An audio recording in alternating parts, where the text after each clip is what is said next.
Donc, bonjour tout le monde. Je suis vraiment contente aujourd'hui de venir vous présenter les résultats qui sont issus de mon mémoire de maîtrise, où je me suis intéressée à vraiment savoir justement quels sont les impacts des stratégies d'adaptation que les partenaires ont utilisées sur les comportements de jeu de hasard et d'argent de leurs conjoints. Donc, pourquoi je me suis intéressée à ce sujet-là? C'est qu'on sait que les partenaires de joueurs pathologiques vont vraiment vivre des conséquences négatives dans l'ensemble des sphères de leur vie. Une manière de s'adapter à ce stress-là qui va être engendré dans leur vie, ça va vraiment être de mettre en place des stratégies d'adaptation. Mais qu'est-ce qu'une stratégie d'adaptation? C'est vraiment le fait de faire face à une situation stressante qui, moi, dans ma situation, c'était les habitudes de jeu de hasard d'argent du conjoint, et vraiment de voir l'ensemble des efforts cognitifs et comportementaux que la partenaire va mettre en place pour essayer de transiger, de modifier ou du moins de diminuer l'impact négatif sur son bien-être physique et psychologique. Au niveau de la littérature scientifique, c'est encore un sujet qui est relativement peu exploré. Il y a seulement quelques études qui se sont intéressées à ce sujet-là et ils arrivent du moins à la même grande conclusion, c'est-à-dire que lorsque la partenaire va utiliser une stratégie d'adaptation, ça va être d'abord dans le but d'influencer les comportements de jeu du joueur. Donc, elle va utiliser une stratégie, par exemple, comme essayer de contrôler ses finances. Donc, ça peut être de lui demander d'avoir accès à ses cartes bancaires. Ça peut être aussi de l'ignorer, de demander au joueur de faire chambre à part parce que là, elle est vraiment fâchée, elle a beaucoup d'émotions négatives, donc elle va utiliser des stratégies comme ça. Dans un deuxième temps, il y a quelques études qui vont aussi mentionner que les partenaires vont plutôt utiliser des stratégies d'adaptation qui vont être orientées vers leur propre bien-être personnel, mais aussi envers le bien-être personnel de la famille. Donc, à ce moment-là, on va voir des stratégies comme la partenaire va elle-même aller chercher de l'aide. Ça peut être aussi d'essayer de chercher du soutien social dans son entourage. Ça, c'était au niveau de la littérature scientifique. Maintenant, au niveau de la littérature grise, il y a quelques écrits cliniques où ce sont vraiment des guides, principalement rédigés en anglais, qu'on voit que les partenaires peuvent avoir accès. Ces guides-là vont vraiment promouvoir l'utilisation de certaines stratégies au détriment de d'autres. Par exemple, ils vont d'emblée suggérer aux partenaires, encore une fois, d'utiliser des stratégies qui vont être orientées vers le contrôle financier pour essayer, d'une part, d'aider le joueur à contrôler son argent, mais aussi pour s'assurer de sécuriser ses propres avoirs financiers. Donc, on va dire aux partenaires, par exemple, ça serait pertinent que tu t'ouvres un compte distinct pour vraiment sécuriser ton argent. Ensuite, on va aussi dire dans ces guides-là qu'il y a certaines stratégies qui pourraient vraiment maintenir les comportements de jeu de hasard. Donc là, on va dire que, par exemple, lorsque la partenaire en rembourse les dettes du joueur, ça peut être aussi lorsque la partenaire va directement accompagner le joueur ou qu'elle va lui donner de l'argent en pensant que peut-être ça va être utilisé. Ces guides-là vont suggérer que ça pourrait maintenir la dépendance du joueur. Ensuite, les guides vont aussi souligner l'importance pour la partenaire de prendre soin de soi. Comment elle peut faire ça? C'est vraiment en adoptant une saine routine de vie, donc en faisant de l'exercice, en adoptant vraiment une hygiène de sommeil positive et une alimentation saine.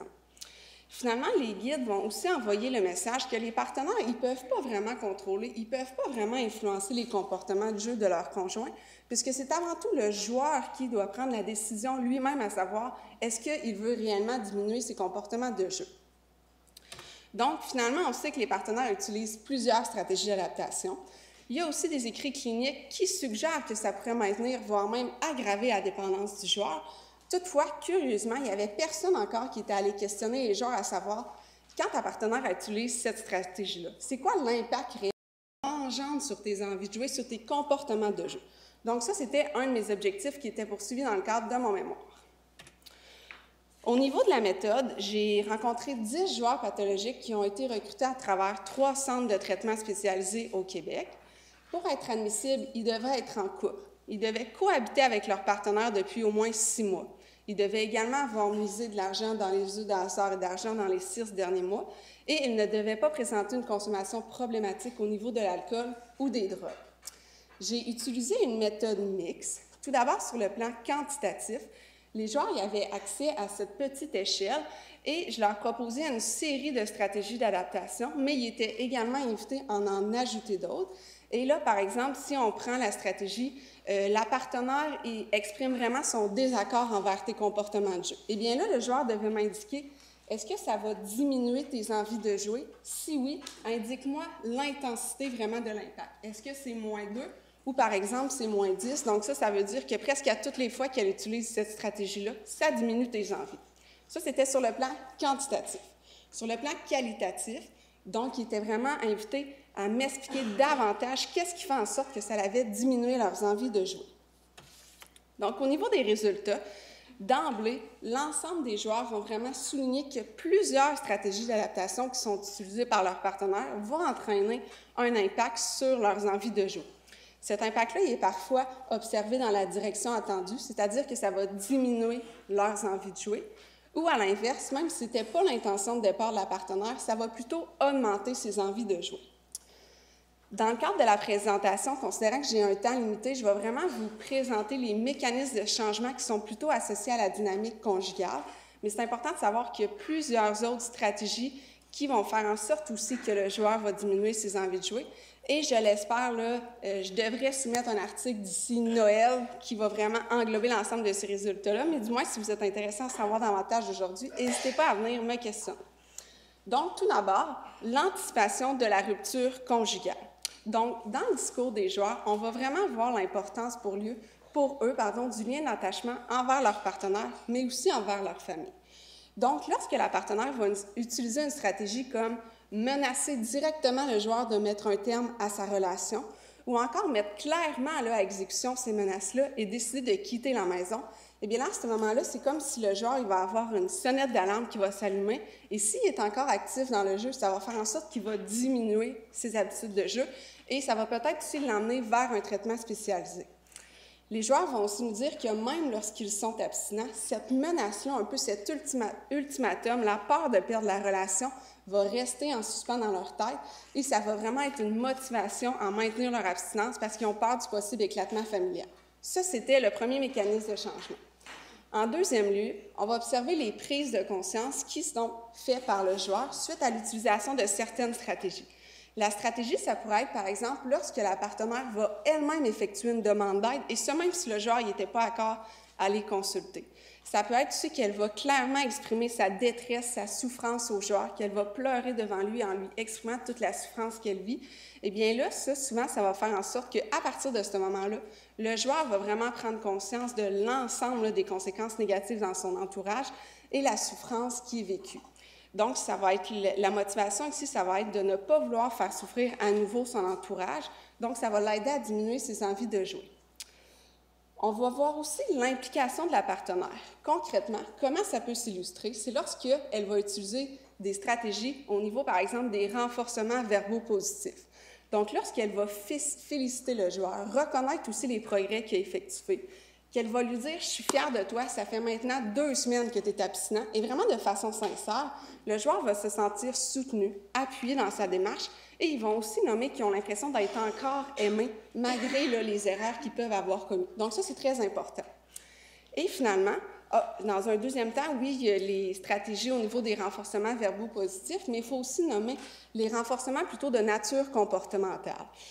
Donc, à ce niveau-là, ça va vraiment être souligné comme déterminant. Par exemple, j'avais un joueur qui m'indiquait que sa partenaire lui avait organisé un peu un surprise party lorsqu'il était sorti de son traitement. Et là, c'était vraiment pour reconnaître le succès du joueur qui était maintenant capable, au fond, de contrôler ou de diminuer vraiment ses habitudes de jeu. Donc, c'est très, très important pour lui. Ensuite, on a les habiletés à la communication, où là, les joueurs vont nous dire que c'est important que lorsqu'ils ont le goût de parler de leurs difficultés avec leur partenaire, qu'elle adopte plutôt une posture d'écoute active, qu'elle ne soit pas là pour le juger, pour lui crier des bêtises, entre guillemets, mais qu'elle soit vraiment là pour l'écouter et un peu être empathique à sa situation. Les joueurs vont aussi nommer l'importance que les partenaires questionnent régulièrement ses envies de jouer. Parce que quand ça l'arrive, si le joueur il a vraiment une envie de jouer, le couple pourrait trouver ensemble une solution alternative. Et les joueurs vont vraiment nommer que lorsqu'ils font une activité agréable, soit en famille ou avec leur couple, à ce moment-là, c'est un facteur de protection parce qu'ils ne pensent pas au jeu et ils n'ont pas nécessairement le goût d'aller retourner au jeu.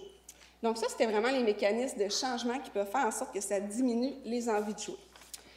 Maintenant, au niveau des mécanismes qui peuvent augmenter les envies de jouer, et on se rappelle que souvent, ce n'était pas l'intention de départ de la partenaire, mais quand on questionne directement les joueurs, ils vont nous dire « oui, lorsqu'elle fait ça, ça peut faire en sorte que mes envies augmentent ». Tout d'abord, on va voir les conflits conjugaux. Ça, l'ensemble des joueurs là, vont affirmer que lorsqu'ils se chicanent avec leur partenaire en lien avec le jeu ou en lien avec les conséquences négatives vécues, ça va faire en sorte qu'ils vont vouloir quitter rapidement la maison parce que les joueurs vont nous dire « j'ai juste hâte d'aller me recueillir dans le jeu pour un peu oublier ces tracas-là ». Donc ici, finalement, les joueurs vont utiliser le jeu comme une stratégie d'adaptation inefficace. Ils vivent une émotion négative, c'est difficile pour eux de gérer le tout, donc ils vont se tourner vers le jeu.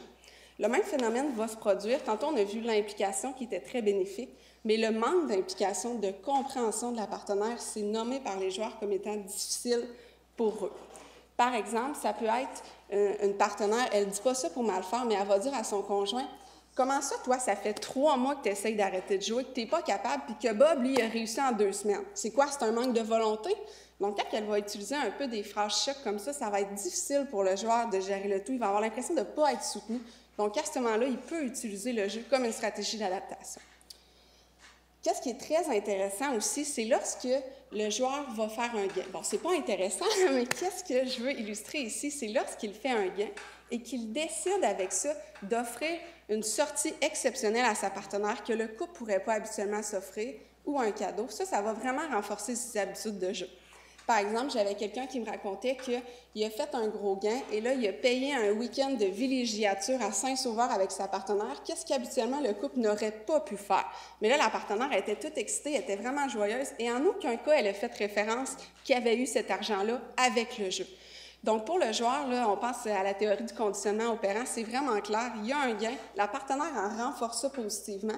Donc, lui, il a juste hâte rapidement de retourner jouer pour refaire un gain et finalement refaire plaisir à sa partenaire. Au niveau de la surveillance, du contrôle externe, les joueurs vont habituellement nommer le fait de contrôler ses finances. C'est très, très aidant pour eux, mais il y a certains joueurs qui vont dire que ça, moi, ça ne m'aide vraiment pas parce que j'ai l'impression de ne plus avoir de contrôle sur ma vie. J'ai un peu l'impression que finalement, mon conjoint s'est rendu mon père et qu'il me chicane comme si j'étais un petit enfant. Et là, à ce moment-là, ça va diminuer l'estime de soi du joueur et ça peut faire en sorte qu'encore une fois, il va se retourner vers le jeu pour un peu oublier cette tension-là. Finalement, au niveau de la conclusion, c'est vraiment une réalité. Les partenaires, de par les stratégies d'adaptation qu'ils vont utiliser, peuvent clairement avoir un impact, autant lorsque le joueur est encore actif dans le jeu, mais autant lorsqu'il est abstinent.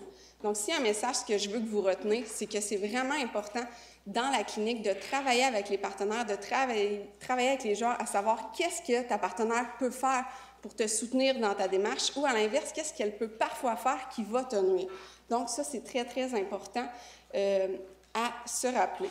Et finalement, bon, ça, c'était une partie là, des résultats de mon mémoire. Si jamais vous êtes intéressé par le concept, n'hésitez pas à venir me voir. Merci beaucoup.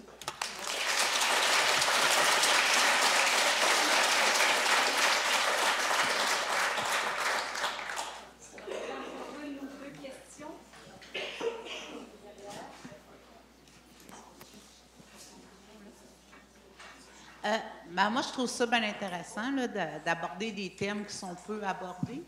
Et moi, ma question que je me pose, est-ce que c'est les mêmes personnes qui rapportent toutes ces choses-là ou si c'est des choses individuelles? Parce qu'il y a des choses qui ont l'air comme contradictoires. Par exemple, que le conflit donne envie d'aller jouer, mais s'il est plus fort encore avec une menace de quitter, là, ça réduit.